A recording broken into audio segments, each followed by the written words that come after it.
नमस्ते, स्वागत है आपका। मेरा नाम अखिलेश है। इस वक्त मैं वाराणसी में हूँ। केंद्र सरकार सेना में युवाओं की भर्ती को लेकर एक स्कीम लेकर आई है। उस स्कीम का नाम है अग्निपथ स्कीम। कहा जा रहा है कि इसमें सेना के जो जवान सेना में जो भर्ती किए जाएंगे शॉर्ट टर्म सर्विस पर, यानी 4 साल के लिए सेना के में जवानों की नियुक्ति की जाएगी। इसे लेकर जमकर बवाल हो रहा है। काफ़ी संख्या में जो विरोध की है, बिहार में काफ़ी बवाल हो रहा है। कई स्टेशनों पर रेलवे ट्रैक को बाधित कर दिया गया है। इसके अलावा बहुत जगह आगजनी की खबरें आई है। सड़कों पर प्रदर्शन हो रहा है, रेलवे ट्रैक को जाम किया गया है, पथराव, आगजनी, लाठीचार्ज, सारी चीज़ें हो रही है। विरोध की आग न सिर्फ बिहार में बल्कि बिहार से अलग पश्चिमी उत्तर प्रदेश से भी कुछ खबरें आई है। इसके अलावा कई अन्य जगहों पर भी विरोध प्रदर्शन हो रहा है। तो इस स्कीम में जो सेना में 4 साल के लिए युवाओं को भर्ती करने का प्रावधान है, जिसे जो है युवा मानने को तैयार नहीं है। हम बनारस में हैं। बनारस में हमारे साथ सेना के पूर्व जवान हैं, कुछ अधिकारी भी रह चुके हैं सेना में। तो ये जवान जो है इसको लेकर, सरकार की जो स्कीम है इसे लेकर क्या सोचते हैं, आज हम इस पर बात करेंगे। क्या नाम है आपका? मैं अवधेश सिंह यादव। अग्निपथ स्कीम के थ्रू मोदी सरकार सेना में युवाओं को नौकरी देने जा रही है। इसको कैसे देखते हैं आप? ये बिल्कुल गलत निर्णय है। न ये देश हित में है, न व्यक्तिगत रूप से जो जवान जा रहे हैं उनके हित में है। इससे सेना का मनोबल टूटेगा। जिस आदमी को पता लग जाए कि हम 4 साल बाद हमको घर जाना है, उसमें कितना जज्बा रह जाएगा सेना के प्रति। और रही बात 6 महीने की ट्रेनिंग, 6 महीने हम लोग 20 साल के सर्विस में कम से कम 10 साल केवल ट्रेनिंग की है किसी न किसी रूप में।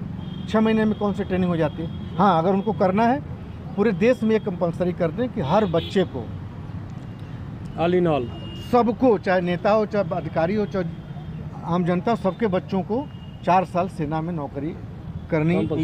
ये जब स्कीम आई, इसका विरोध शुरू हुआ तो एक दिन पहले केंद्र सरकार की तरफ से कहा गया कि जब इसमें जो 4 साल के बाद जो सर्विस पूरी कर लेंगे उनको सीआरपीएफ हो, थल सेना हो, वायुसेना हो या अन्य जो उसमें प्राथमिकता, असम राइफल्स हो, उसमें प्राथमिकता दी जाएगी जब वो नौकरी करने जाएंगे। ऐसा क्यों किया इन्होंने कि सेना से 4 साल निकाल कर फिर उसमें क्यों डालना है? तो उनके साथ भी देखिए, आने वाले समय में उनके साथ भी यही होने वाला है। आने वाले समय में उत्तर प्रदेश पुलिस में भी यही होने वाला है। सब लोग संविदा पे होने वाले हैं। कहीं ना कहीं सरकार की मंशा इसमें आपको क्या नजर आ रही है? एकदम से उनको अपना पेंशन का बर्डन हटाना है और वो नहीं चाहते कि पेंशन देना पड़े, इसलिए ये स्कीम लेके आए।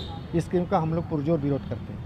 आपका क्या नाम है सर? दीनदयाल मिश्रा। सर, ये जो जिस तरह से विरोध प्रदर्शन हो रहा है, इसको लेकर अभ्यर्थी लगातार रेलवे ट्रैक को जाम कर रहे हैं, आगजनी कर रहे हैं। कहीं ना कहीं सरकार अपनी तरफ से स्कीम्स लेकर आ रही है, प्राथमिकता देंगे, राज्य सरकारें कह रही है। तो क्या इससे क्या लगता है आपको कि समाधान निकलेगा? सर देखिए, आगजनी और हिंसा ये सही बात नहीं है, अच्छी बात नहीं है। मैं अपने देश के नागरिकों से, बच्चों से ये कहना चाहता हूँ, सैनिक हूँ इसलिए, कि इस रास्ते को छोड़ दो। ये गलत बात है। हाँ, विरोध दर्शाया जा सकता है लेकिन अच्छी तरीके से, इस तरीके से नहीं, ये गलत। लेकिन जहाँ गवर्नमेंट का सवाल है, जो ये 4 साल का लेके आए हैं, मेरी समझ में नहीं आ रहा है कि ये 4 साल ऐसा डिसीजन क्यों लिया गया। क्या अंतर्राष्ट्रीय दबाव में लिया गया? किस दबाव में लिया गया है? ये क्यों ऐसा किया गया? आप एक छोटा सा उदाहरण देता हूं मैं। इंदिरा जी के समय में जो हमारी एजुकेशन व्यवस्था थी, आपको शायद न पता हो, हम पढ़े हैं, कक्षा 5 में बोर्ड होता था, कक्षा 8 में बोर्ड होता था, हाई स्कूल में बोर्ड होता था। 8 तक इन्होंने बोर्ड को ख़त्म किया। हमारी एजुकेशनल व्यवस्था ध्वस्त हो गई, वहीं पर नीचे आ गई, वहीं पर ध्वस्त हुई है। नहीं तो वही प्राइमरी का बच्चा पढ़ा हुआ IAS PCS बना है, गांव से निकला हुआ। आज नहीं हो रहा है क्योंकि वहाँ 8 तक कुछ है ही नहीं, लड़का पढ़ता ही नहीं है। वही स्थिति यहाँ होने वाली है।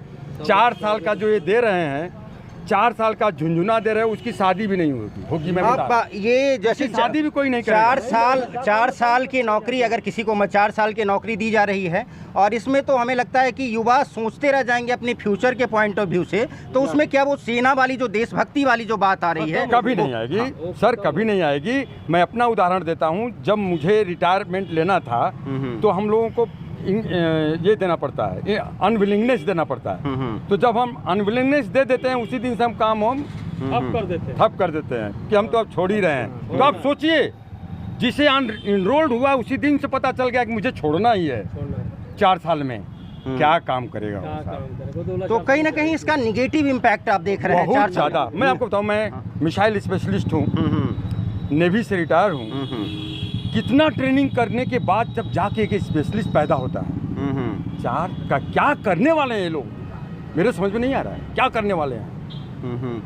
तो कहीं ना कहीं युवाओं के साथ जो है एक छल की बात कही जा रही है। कहना चाह रहे हैं कि 4 साल में ना वो देशभक्ति वाली फीलिंग आएगी, ना युवाओं को लगेगा कि हमारी नौकरी सुरक्षित है। ऐसे में वो किस तरह से अपनी देश हित को लेकर या देश के प्रति अपनी भक्ति दिखा पाएंगे, ये एक अहम सवाल है। आपका क्या नाम है? संतोष यादव।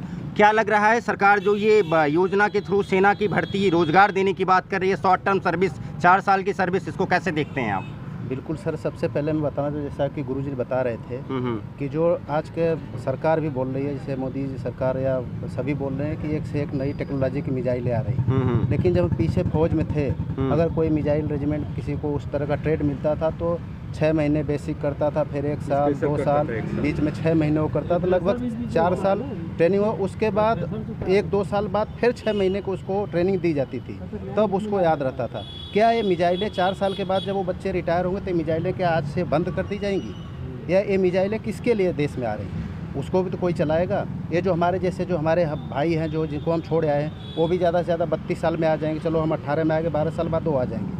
तो क्या उन मिसाइलों को छोड़ आएंगे तो 4 साल वाले चला लेंगे क्या?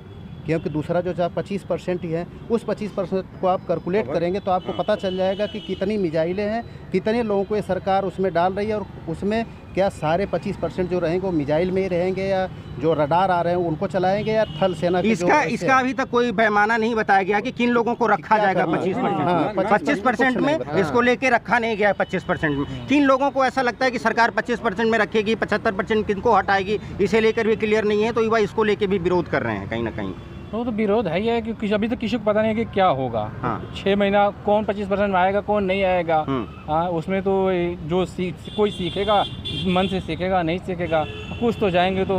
अच्छा, कुछ लोग जैसे सेना, थल सेना में देने की बात करें, कुछ लोगों को उनमें से थल सेना में चले जाएंगे, कुछ वायु सेना में चले जाएंगे, इस तरह का प्रस्ताव अभी है। इसको लेके कहीं ना कहीं जो क्लियर चीज़ें नहीं है उसको लेके लगता है कि आपको ज़्यादा विरोध हो रहा है, या फिर सरकार की स्कीम ही गलत है? स्कीम ही गलत है, सरकार की स्कीम ही गलत है। हमारे साथ कुछ और लोग हैं। सर, क्या नाम है आपका? मैं रविंद्र यादव बोल रहा हूँ। सरकार की जो ये सेना में भर्ती को लेकर जो स्कीम आई है, इसको आप कैसे देखते हैं, आप एक सैनिक होने के नाते? ये टोटली युवाओं के खिलाफ है।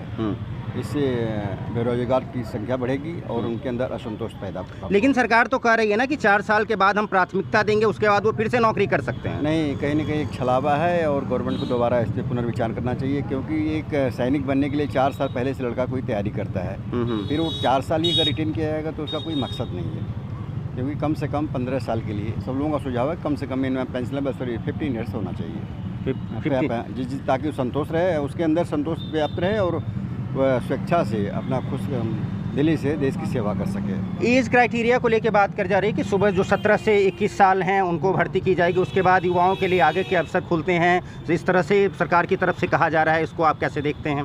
सर देखिए, मेरा ये कहना है कि जो गरीब युवा होता है, जिसने भी सेना में जवान में जो भर्ती होते हैं, वो मैक्सिमम गरीब युवा होते हैं, जिनके घर में मतलब खाने को भी नहीं होता है, मजदूर का भी एक बेटा होता है, तो IAS नहीं बन सकता, टीचर बनने में BEd करेगा, टेट करेगा, टाइम लगेगा।